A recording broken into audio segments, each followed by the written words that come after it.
Sitting in my truck outside Madison's apartment building, I accidentally overheard through her open window as she rehearsed a phone conversation with wedding security. She was instructing them to remove some old mechanic who might crash the wedding, claiming to be family. She laughed, saying, "My real father died years ago. This man is just a delusional stalker who thinks he raised me." The words hit me like physical blows. After 30 years of sacrifice, my own daughter was planning to have me arrested as a stranger at her wedding. I drove home to my modest house, hands shaking on the steering wheel. The 20-minute drive felt like hours as Madison's words echoed in my mind. Some old mechanic, delusional stalker. Each phrase cut deeper than the last. Pulling into my driveway, I sat there staring at the small 2-bedroom house where I'd raised Madison alone after her mother died. The paint was peeling, the porch sagged slightly, but it was home. It was where Madison took her first steps, where she cried over scraped knees, where I helped her with homework at the kitchen table every night for 6 years. I thought back to how it all started. Madison's mother, Helen, and I were high school sweethearts. We married young, and I started Thompson Construction with nothing but a beat-up pickup truck and some borrowed tools. Helen worked as a secretary while I built the business from the ground up, taking any job I could get. House foundations, roof repairs, deck installations. I wasn't proud, and slowly we built something good. Madison came along when we were 25. Helen and I were so happy, talking about expanding the business, maybe buying a bigger house. Life felt perfect until Helen got sick when Madison was 12. Breast cancer. Stage 3. The medical bills started immediately, and our small-town insurance barely covered anything. I remember the exact moment everything changed. Helen was in the hospital, weak from chemotherapy, and the doctor told us about an experimental treatment in Boston. It might save her life, but it would cost everything we had, and more. I didn't hesitate. I started selling off equipment, taking out loans against the business, mortgaging our house twice over. Helen fought for 2 years, and I fought right alongside her, working 3 jobs to keep us afloat. Construction during the day, stocking shelves at the grocery store at night, and weekend shifts at the auto parts store. Madison was 14 when Helen finally lost the battle, and suddenly I was a single father trying to keep my daughter's world from falling apart completely. The business never recovered from the financial hit. I had to let my employees go, sell the remaining equipment, and eventually close Thompson Construction entirely. But Madison was brilliant, getting straight A's despite everything we'd been through. She talked about becoming a doctor, wanting to help people the way the doctors tried to help her mom. College was expensive, but I made it work. I sold the last of my tools, took a job as a mechanic at Jerry's auto shop, and lived on beans and rice while every penny of my paycheck went toward Madison's education. I wore the same 3 work shirts for years, drove a truck with over 200,000 miles, and never complained. Not once. When Madison got into medical school, I was so proud I cried. The tuition was astronomical, but I figured it out. I sold our house and moved into a tiny apartment, worked double shifts, and even donated plasma twice a week for the extra $40. Madison graduated summa cum laude and landed a residency in cardiac surgery at one of the best hospitals in the state. She moved to the city, started making good money, and slowly our phone calls became less frequent. She was busy, I understood that, but lately, it felt like she was embarrassed by me. When she brought boyfriends around, she'd introduce me as Bert instead of Dad. She'd quickly change the subject when they asked about my work. Then she met Conrad Whitmore III. I could tell he was different from the way she talked about him. Wealthy family, important connections, the kind of man who could give her the life she'd always dreamed of. The life I never could. But as I sat in my truck, remembering all of this, I realized something was wrong. I reached for my phone and scrolled through my missed calls from the past few months. That's when I found it. A voicemail from 6 months ago that I'd completely forgotten about in the chaos of my recent heart surgery and recovery. I pressed play, and Conrad's voice filled the truck cab. "Hello, Mr. Thompson. This is Conrad Whitmore. I'm Madison's fiancé, and I wanted to reach out to you personally about our wedding planning. Madison speaks of you often. and I can't wait to meet the man who raised such an incredible woman. I've been working with our wedding planner on seating arrangements, and we've reserved the father of the bride table right near the front. I know how much this day means to Madison, and I want to make sure everything is perfect for her father. Please call me back when you get this message. I'd love to discuss some special surprises we have planned for the reception. I stared at the phone in disbelief. Conrad was planning special surprises for me. He'd reserved the father of the bride table. He'd been trying to reach me for months, which meant Madison never told him about her plan to exclude me from the wedding. She'd been living a complete double life, lying to both of us. The realization hit me like a punch to the gut. My daughter hadn't just betrayed me. She'd been systematically deceiving the man she claimed to love, building their entire relationship on a foundation of lies. And I was about to be the collateral damage when her two worlds collided. The next morning, I couldn't sleep. I kept thinking about Conrad's voicemail, about the disconnect between what Madison told me and what she was apparently telling him. I decided I needed to understand exactly what kind of lies my daughter had been telling. I drove to the public library and used their computers to look up Madison's social media accounts. What I found made my blood run cold. Madison had created an entirely fabricated version of her life story. Her Instagram was filled with photos I'd never seen before, carefully curated to tell a story that bore no resemblance to reality. She'd posted pictures of expensive restaurants with captions like "missing family dinners at the estate" and photos of designer clothes tagged with "grateful for the trust fund." There were images of luxury hotels captioned "annual family trips to Martha's Vineyard," places we'd never been, experiences we'd never had. But the posts that hurt the most were the ones about her late father.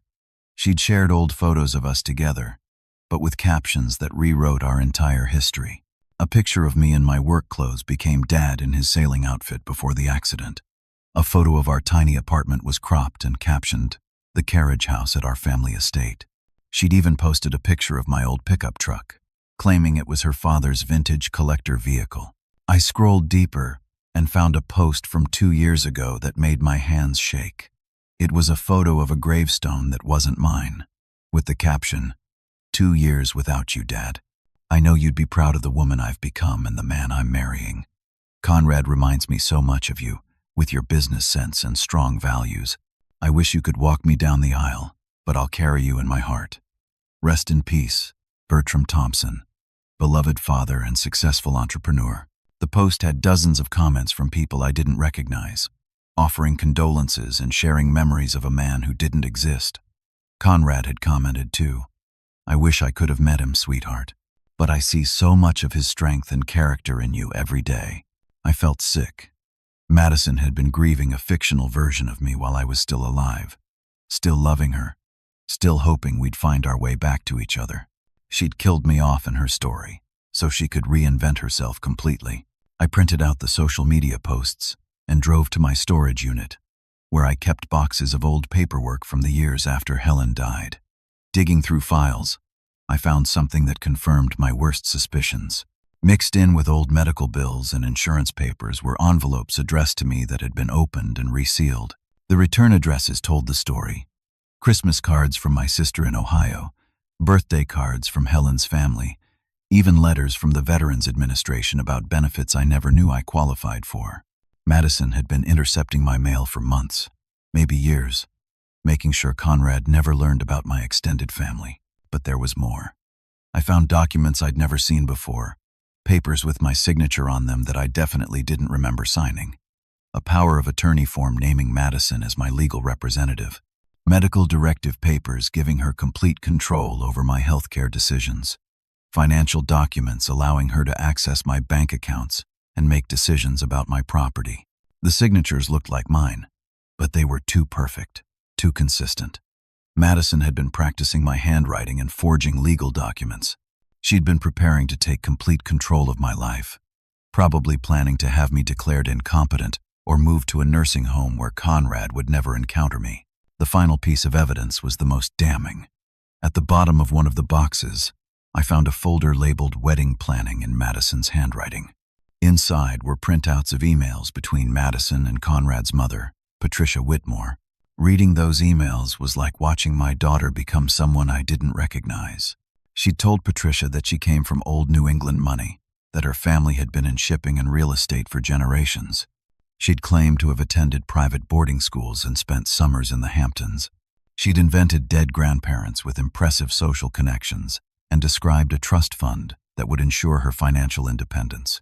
Patricia's responses were warm and welcoming, expressing excitement about gaining such a well-bred daughter-in-law and sharing stories about similar family backgrounds.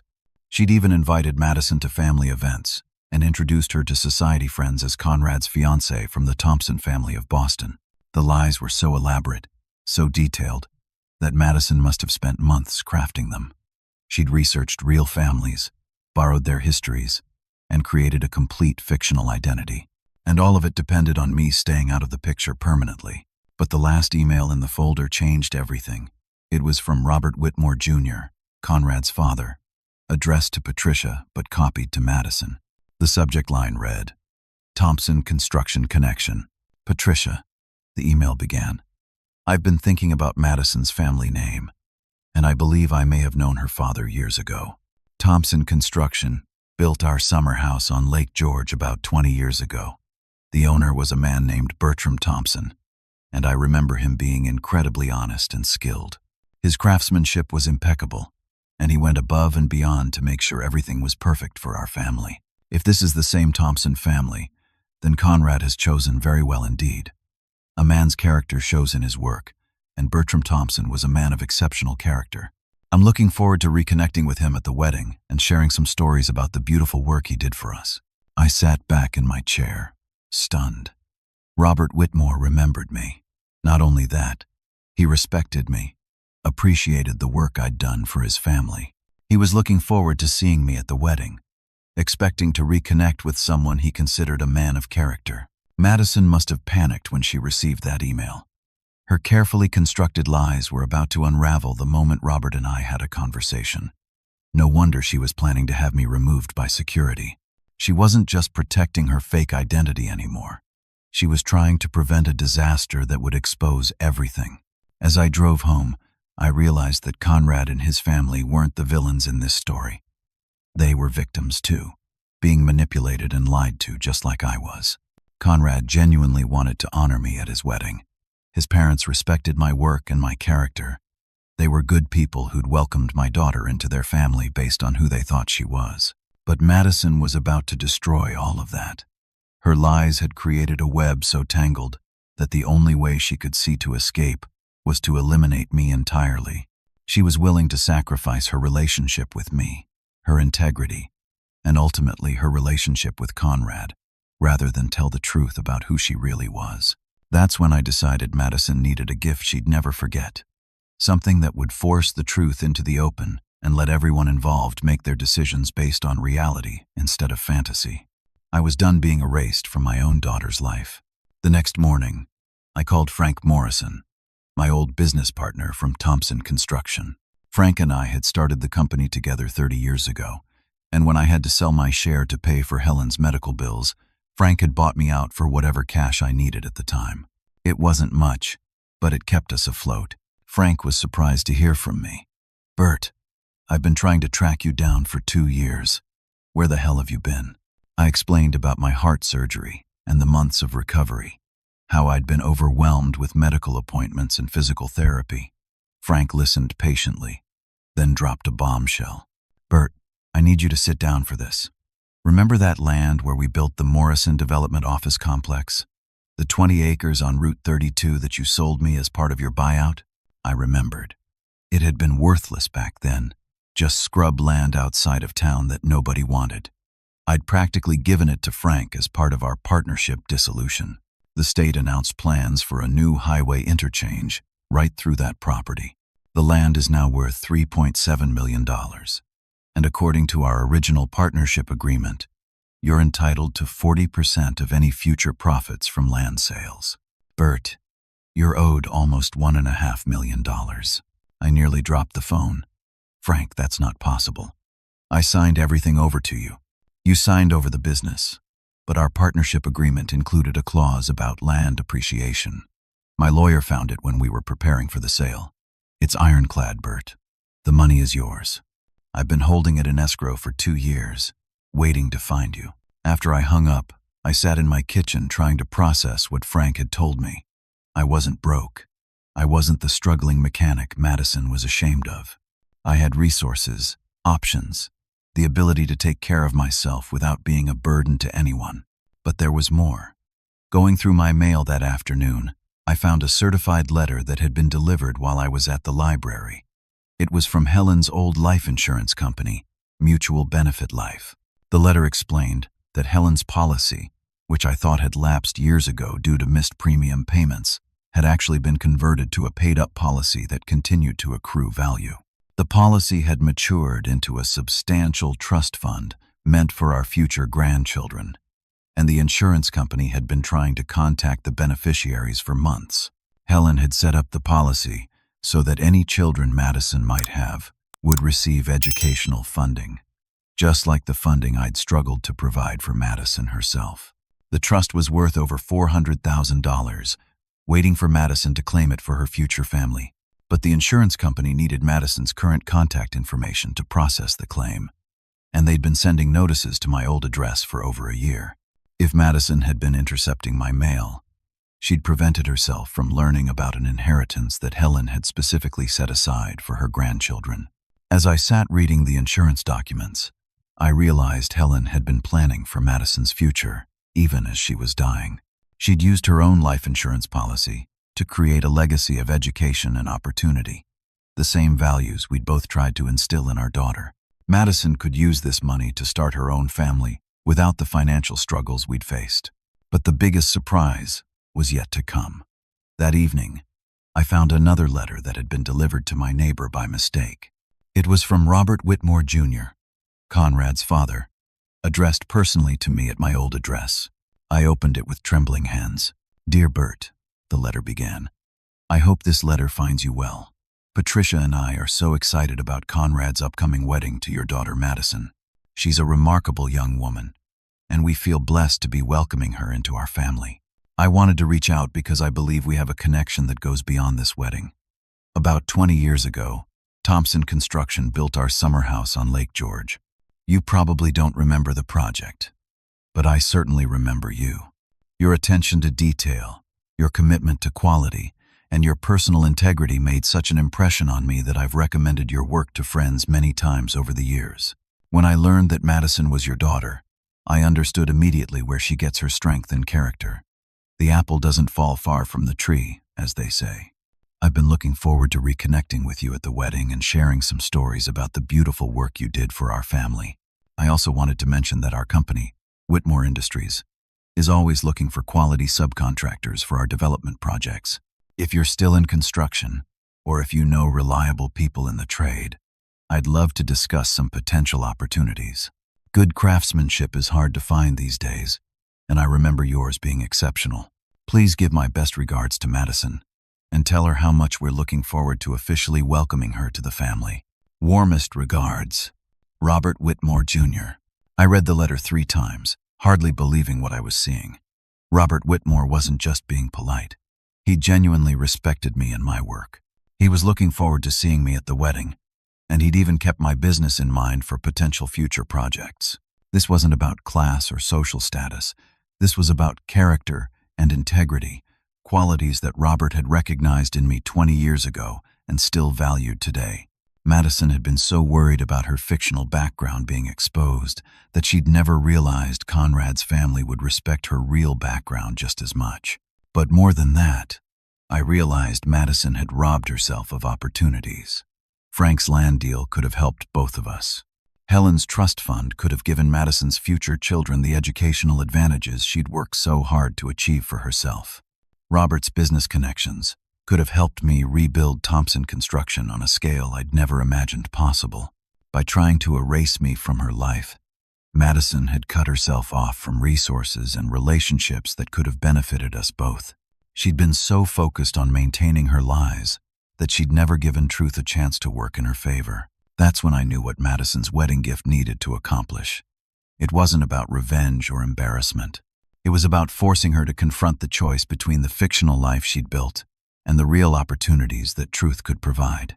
She needed to understand that the people who mattered would love and respect her for who she really was, not for the story she'd invented. But first, I needed to make sure Conrad knew what he was getting into before he committed his life to someone who'd built their entire relationship on lies. The wedding was scheduled for Saturday afternoon at the Grand Oak Country Club, about an hour outside the city. I'd driven past the place many times over the years, working construction jobs in the area, but I'd never imagined my daughter would be getting married there.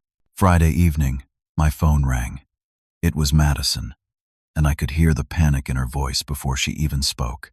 "Dad, I need you to listen to me very carefully. There's been a misunderstanding about the wedding tomorrow." I waited, saying nothing. Conrad's been asking about the father-daughter dance, and I realized I never properly explained to him that you wouldn't be able to attend. I told him you were traveling for work and might not make it, but now he's asking for your contact information so he can coordinate with you directly. She paused, and I could hear her breathing heavily on the other end of the line. "I need you to disappear this weekend. Don't answer your phone. Don't come to the wedding. Don't try to contact anyone in Conrad's family. I've worked too hard to get to this point, and I can't have you ruining everything now." "Madison," I said quietly, "what exactly do you think I'm going to ruin? You know what I mean. Look at yourself, Dad. Look at your clothes, your truck, your job. These people have standards, and you don't fit into this world. Conrad's family has money, connections, influence. They're not going to understand why their son is marrying someone whose father is a mechanic living in a rundown house. Have you asked them how they feel about it? I don't need to ask them. I know how these people think. I've worked my entire adult life to become someone worthy of this family, and I'm not going to let you drag me back down." The cruelty in her voice was breathtaking. This was my little girl, the child I'd rocked to sleep when she had nightmares, the teenager I'd hugged when she cried about her mother's death, the young woman I'd sacrificed everything to put through medical school. "Madison, what if I told you that Conrad's father specifically wants to see me at your wedding? What if I told you he's been looking forward to reconnecting with me?" She laughed, but it sounded forced. "That's impossible. Robert doesn't know anything about you. Thompson Construction built the Whitmore family's summer house on Lake George 20 years ago. Robert remembers the work I did, and he's been trying to reach me through our wedding planner for months." The silence on the other end of the line stretched for almost 30 seconds. When Madison spoke again, her voice was barely a whisper. "You're lying. I have his letter, Madison. He wrote to me personally, talking about my integrity and craftsmanship, looking forward to sharing stories at your wedding. He even mentioned potential business opportunities." "That's not possible," she said, but I could hear the uncertainty creeping into her voice. "What kind of stories have you been telling Conrad about me, Madison? What exactly does he think happened to his future father-in-law?" Another long pause. Then, in a voice so small I almost couldn't hear it, "I told him you died 3 years ago in a construction accident." The words hit me like a physical blow. "You told the man you're marrying that I'm dead?" "I had to. Don't you understand? I couldn't let him meet you. I couldn't let him see where I really came from. I've worked too hard to build a respectable life. And what happens when Robert asks Conrad about me tomorrow? When he starts sharing stories about the work I did for his family? When he realizes you've been lying to your fiancé about something this fundamental?" I could hear Madison starting to cry. "I'll figure something out. I always do. But I need you to stay away. Please, Dad. I'm begging you. Take this money and disappear. Let me have this one thing." She was offering me $5,000 to forget I ever had a daughter. $5,000 to let her live the lie that would eventually destroy her marriage anyway. "Madison, I can't do that. Then you're going to destroy my life." "No, sweetheart. You're going to destroy your own life. I'm just not going to help you do it anymore." I hung up the phone and sat in my kitchen for a long time, thinking about everything that had led us to this moment. Madison was right about one thing. Tomorrow was going to change everything, but not in the way she expected. Saturday morning, I put on my best suit, the one I'd worn to Madison's medical school graduation, and drove to the Grand Oak Country Club. I arrived 3 hours before the ceremony and asked to speak with Conrad privately. The desk clerk directed me to the groomsmen's preparation room, where Conrad was getting ready with his best man and his father. When I knocked on the door, Conrad answered personally. He was a handsome young man, probably around 30, with kind eyes and a genuine smile. When I introduced myself, his face lit up like Christmas morning. "Mr. Thompson, I can't believe you made it. Madison said you might not be able to get here because of your work travel. I'm so glad you're here for her big day." Robert Whitmore looked up from where he was adjusting Conrad's bow tie, and his expression immediately changed to one of recognition and delight. "Bert Thompson, I'll be damned. Patricia, come here. You have to meet the man who built our beautiful lake house." Patricia emerged from the adjoining room where she'd been helping with final preparations, and soon I was surrounded by Conrad's family, all of them talking at once about how excited they were to finally meet me. They treated me like an honored guest, not an embarrassment to be hidden away. But Conrad's enthusiasm was the most heartbreaking part of the whole encounter. "I've been so looking forward to this conversation," he said, gripping my hand warmly. "Madison talks about you all the time, about how hard you worked to support her education, about the values you taught her. She gets emotional sometimes, talking about how much she misses you, but I can tell how proud she is to be your daughter." I looked at this young man, so sincere and trusting, and realized he had no idea that his bride had been lying to him for years. In his mind, Madison had been grieving her beloved father while bravely carrying on with their relationship. He thought he was marrying someone who shared his values of family loyalty and honesty. "Conrad," I said carefully, "I need to ask you something. What exactly has Madison told you about her father?" His smile faltered slightly. "Well, she told me you died in a construction accident 3 years ago, but sometimes she gets confused about it, talks like you're still alive. Her therapist says it's a normal part of the grieving process, that she's not ready to accept the loss completely. That's why she sometimes refers to you in the present tense." The room went silent. Robert and Patricia exchanged worried glances, clearly sensing that something was wrong. Conrad looked back and forth between us, confusion growing in his eyes. "Conrad," I said gently, "I need you to sit down. We have a lot to talk about before your wedding starts." And that's when I told him everything. The financial sacrifices, the intercepted mail, the forged documents, the elaborate lies about Madison's background. I showed him the social media posts, the fake family history, the evidence of systematic deception that had been going on for years. Conrad listened in stunned silence, his face growing paler with each revelation. When I finished, he looked at me with heartbreak in his eyes. "She's been lying to me about everything? Our entire relationship has been built on lies?" "Not everything," I said. "I'm sure she loves you, Conrad. But she's been lying about who she is and where she comes from. And more importantly, she's been lying about her values. The Madison I raised would never betray family or build a relationship on deception." Robert put his hand on his son's shoulder. "Son, what do you want to do about this?"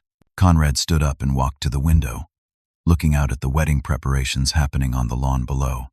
After a few minutes, he turned back to us. "I need to talk to Madison before the ceremony. I need to hear her side of this.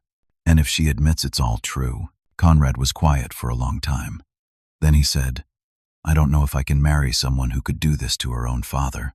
Family loyalty is everything to me. If she could betray you this completely, how do I know she won't betray me someday?" That's when I realized Madison's gift was already working, even before I'd given it to her. The truth was finally coming to light, and everyone involved was going to have to make their choices based on reality instead of fiction. But I still had one more surprise planned for my daughter, something that would ensure the truth came out in front of everyone who mattered, giving Madison one final chance to choose between her lies and her family. I left Conrad and his family to process what I'd told them and made my way to the wedding coordinator's office. I'd called ahead that morning, identifying myself as the father of the bride and explaining that I had a special multimedia presentation to share during the reception. The coordinator, assuming this was the surprise that Conrad had mentioned in our earlier conversations, was happy to accommodate my request.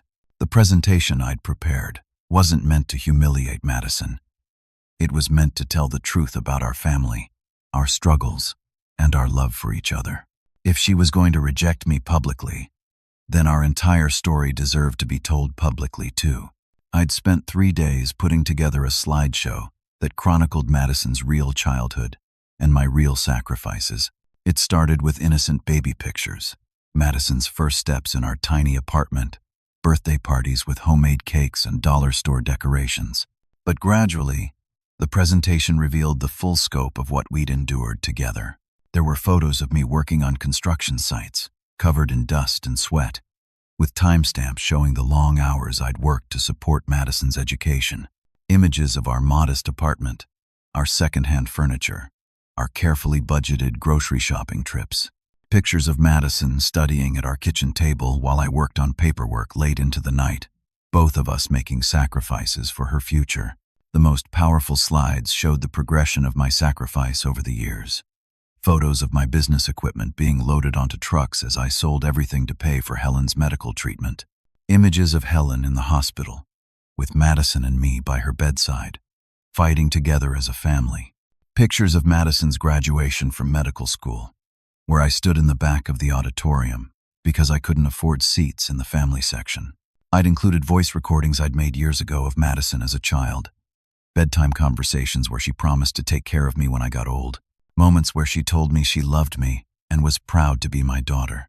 There were videos of her elementary school plays where she dedicated her performances to the best daddy in the world, and recordings of her high school valedictorian speech where she thanked me for showing her that education was the path to a better life. The financial documents were included too. Bank statements showing my paychecks going directly to Madison's tuition payments. Medical bills that demonstrated the extent of my recent health problems. Records of the plasma donations. The second mortgage on our house. The liquidation of my retirement savings to fund her medical school education. The final slide was a letter I'd written to Madison, not meant as an attack, but as a final expression of love from a father who was losing his daughter to her own shame and fear.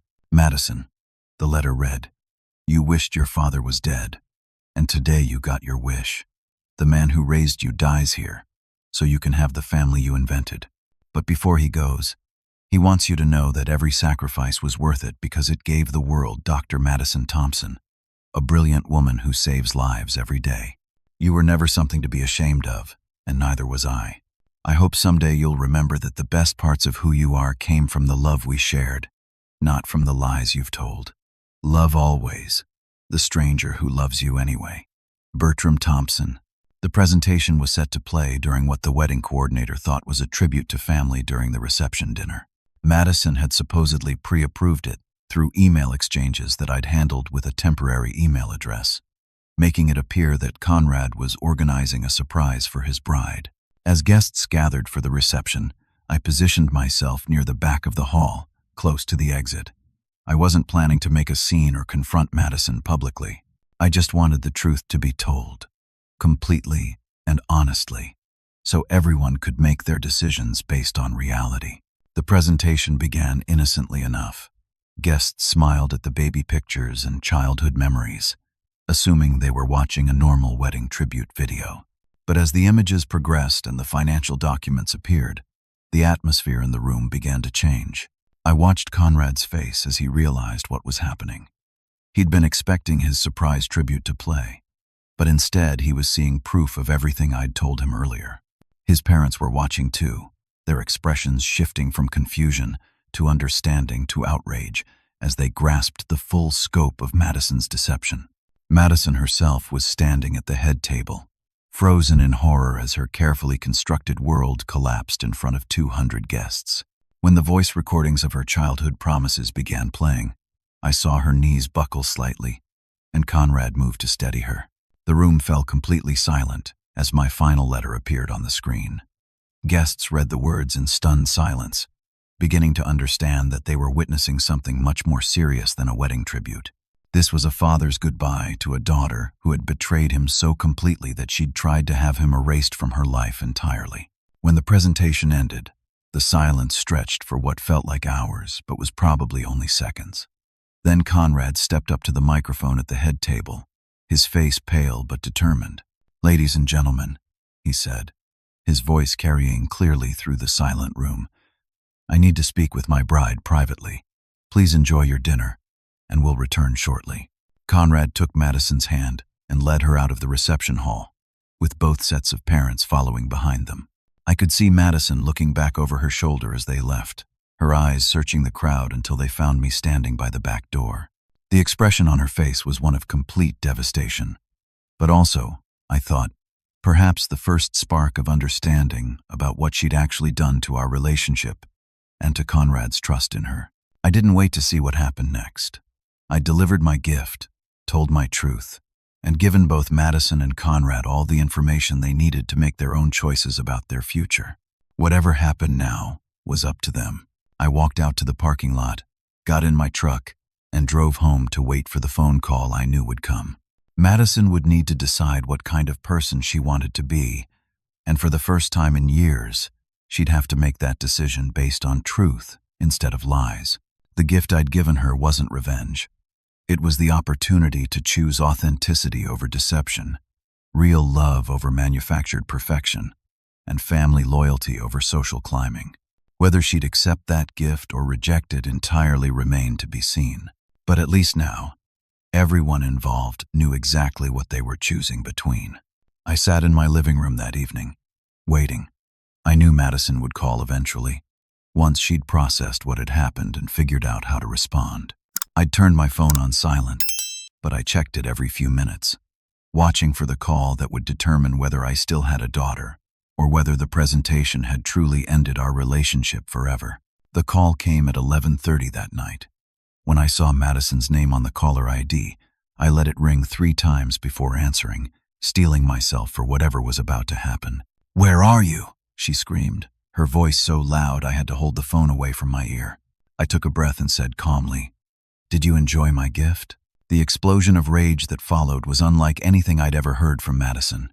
She'd clearly been crying for hours, her voice hoarse and broken, but the fury in her words was devastating. "You destroyed my life. You destroyed everything I worked for. Conrad called off the wedding. His family thinks I'm a fraud and a liar. The guests were talking about it all night. My colleagues were there, Dad. People from the hospital, from my medical practice. Do you understand what you've done to my reputation?" I told the truth, Madison. That's all I did. The truth? You humiliated me in front of everyone I've ever cared about. You made me look like a monster. I didn't make you look like anything. I just showed people what actually happened between us. You're the one who chose to be ashamed of our family. She was sobbing now, her words coming out in broken gasps. I had everything, Dad. Everything I ever dreamed of. A man who loved me, a family that respected me, a life that meant something, and you took it all away because you were jealous. Jealous? Madison, I was proud of you. I've been proud of you every day of your life, but I wasn't going to let you destroy your own happiness by building it on lies. What happiness? Conrad won't even look at me. He says he doesn't know who I really am. He says he can't trust someone who would betray her own father. His parents are disgusted with me. They're talking about removing me from their will, from their family trusts. I've lost everything. I could hear other voices in the background, and I realized Madison wasn't alone. Someone was with her, probably trying to comfort her or help her figure out how to handle the crisis. "Where are you, Madison?" "I'm at Conrad's apartment, trying to pack my things. He won't let me stay here. He says he needs time to think about whether our relationship can survive this level of deception. Time to think. After 3 years together, he needs time to think about whether he wants to be with me. And what do you think, sweetheart? Do you want to be with someone you've been lying to for 3 years? I love him. I love him more than I've ever loved anyone.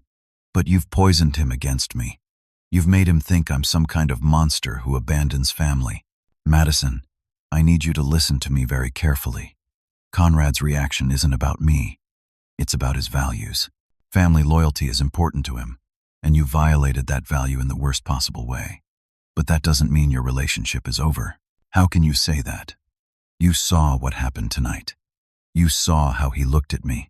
I saw a man who just learned that the woman he loves has been lying to him about fundamental parts of her identity. That's devastating, and it's going to take time for him to process. But if you handle this right, if you're completely honest from now on, you might be able to save what really matters. It's too late for that. The damage is done.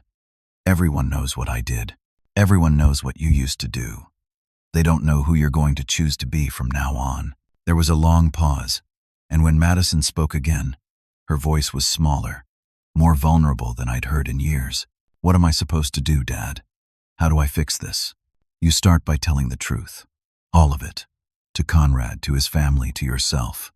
You stop pretending to be ashamed of where you came from and start being proud of how far you've traveled. You acknowledge what you did wrong and commit to doing better. And then what? Even if Conrad forgives me, even if his family accepts me back, how do I face all those people who saw your presentation? How do I walk into work on Monday, knowing that everyone knows I lied about my background, the same way you faced every other challenge in your life? With courage and honesty and the strength I know you have because I helped raise you. I could hear her crying again, but it was different now. Less angry, more heartbroken. I'm scared, Dad. I'm scared I've ruined the best thing that ever happened to me because I was too ashamed to be myself. Madison, can I tell you something Conrad said to me this morning? What? He said you talk about me all the time. He said you get emotional when you mention me, and that he can tell how much you love your father. Even when you were lying about me being dead, you couldn't stop talking about the father who raised you. That doesn't change what I did. No, it doesn't. But it shows that the real Madison, the one who loves her family and remembers her roots, is still there underneath all the lies. Conrad fell in love with that woman. The question is whether you're brave enough to let her be the only version of yourself that exists. The line was quiet for a long moment, and then Madison said something that surprised me. Conrad wants to meet with both of us tomorrow. He says he needs to hear our whole story, together, before he makes any final decisions about our relationship. My heart jumped. And you're willing to do that? I don't have much choice, do I? It's either complete honesty or lose him forever. Madison, there's something else you should know. Something that might change how you feel about the choice you're facing. What do you mean? Frank Morrison called me this week. Thompson construction land that I thought was worthless is now worth almost $4 million, and I'm entitled to a substantial portion of those profits. Your mother's life insurance policy matured into a trust fund for your future children. Robert Whitmore wants to offer me business opportunities that could rebuild our financial security. What are you saying? I'm saying that the poverty you've been ashamed of is over. The struggles that made you want to reinvent yourself don't exist anymore. You've been sacrificing your integrity to escape a situation that had already changed. The silence that followed was profound. When Madison finally spoke, her voice was barely a whisper. You mean I destroyed my relationship and my reputation for nothing? Not for nothing. For fear. Fear of a past that no longer defines us, and a future that was never as limited as you believed. Oh God, Dad, what have I done? You made mistakes, sweetheart. Big ones. But they're not unfixable if you're willing to do the work to earn back the trust you've lost. Will you be there tomorrow? When I talk to Conrad, if you want me there, I want you there. I want to tell him everything. The real everything. With you sitting right beside me. I want him to meet my real father, not the fictional version I created or the dead man I invented. I want him to meet Bertram Thompson, the man who sacrificed everything for his daughter's education, and then forgave her when she tried to erase him from her life. Are you sure about that, Madison? Because there's no going back once we tell the complete truth. I'm sure.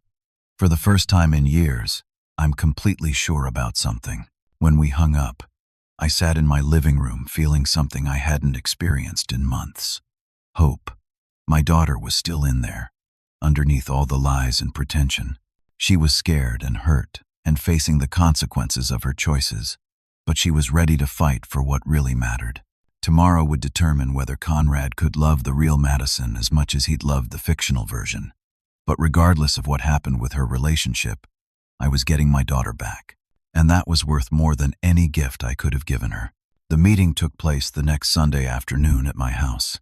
I'd spent the morning cleaning, not because I was ashamed of my modest home, but because I wanted Conrad and his family to feel welcome when they came to hear our complete story. Madison arrived first, looking exhausted and nervous. She'd been staying at a hotel since the wedding night, giving both herself and Conrad space to process what had happened. She hugged me at the door, the first real embrace we'd shared in over 2 years. I'm sorry, Dad, she whispered. I'm sorry for everything.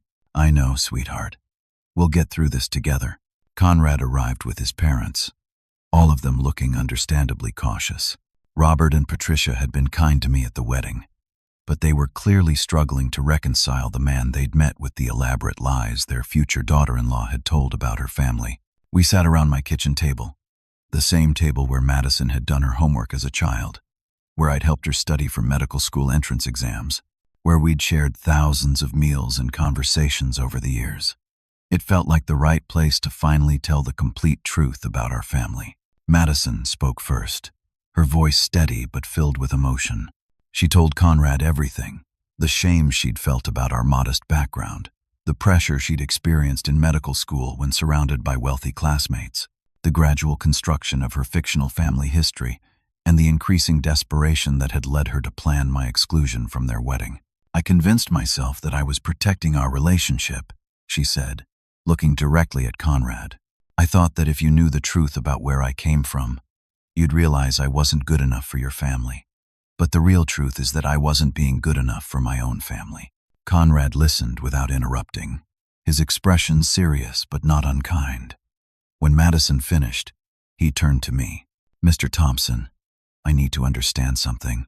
After everything Madison put you through, after the lies and the betrayal and the plan to have you removed from her wedding, why are you here supporting her now? I thought about the question carefully before answering. Because she's my daughter, and love doesn't stop being love just because someone makes terrible choices.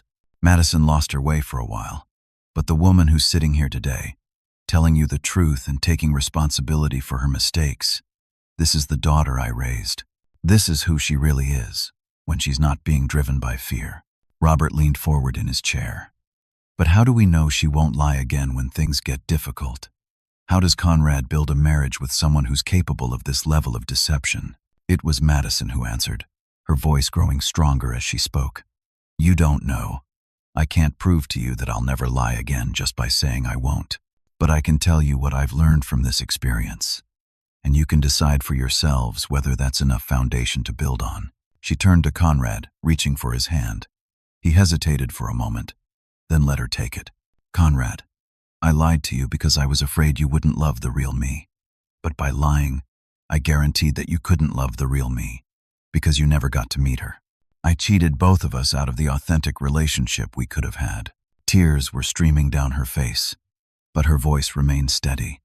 I can't undo the lies I told or the trust I broke, but I can promise you that from this moment forward, you'll always get the truth from me, even when it's uncomfortable or embarrassing or difficult. You deserve to make your choices based on reality, not fantasy. Conrad was quiet for a long time, studying Madison's face. Finally, he said, I fell in love with someone I thought was you, but it turns out she was a character you created. How do I know I'll feel the same way about the real person? You don't, Madison said simply. You might discover that you don't love the real me as much as you loved the fictional version. That's the risk I have to take by choosing honesty. But isn't it better to find out now, when we can still make authentic choices about our future, than to keep building on a foundation of lies that would eventually collapse anyway?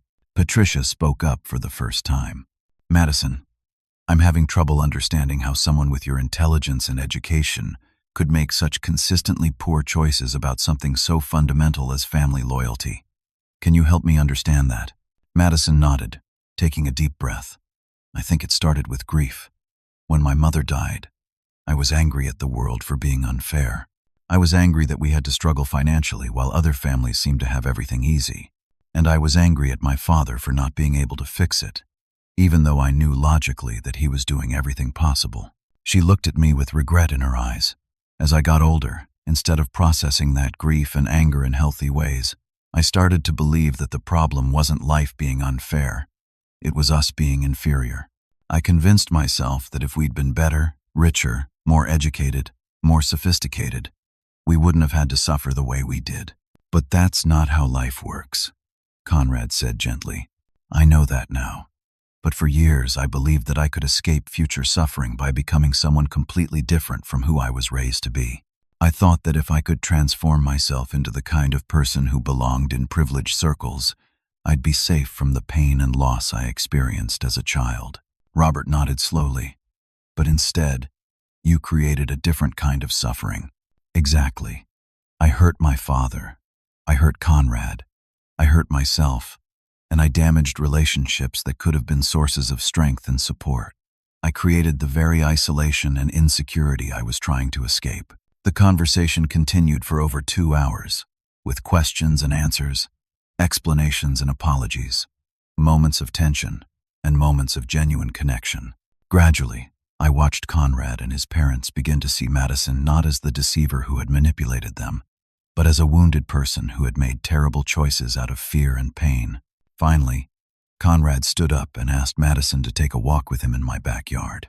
Through the kitchen window, I watched them sit together on the old wooden bench where Madison used to read as a child, talking intensely and holding hands. Robert and Patricia stayed at the kitchen table with me, and we talked about our own experiences with family, loss, and the challenges of raising children in a complex world. "Bert," Robert said eventually, "I want you to know that regardless of what happens between Conrad and Madison, you're welcome in our family. The man I met 20 years ago, and the man I see today, is someone we respect and value." When Conrad and Madison came back inside, they were both smiling through tears. Conrad addressed all of us together. "Madison and I are going to try again, but we're going to do it right this time. We're going to start over, build our relationship on complete honesty, and include both of our families in our life together.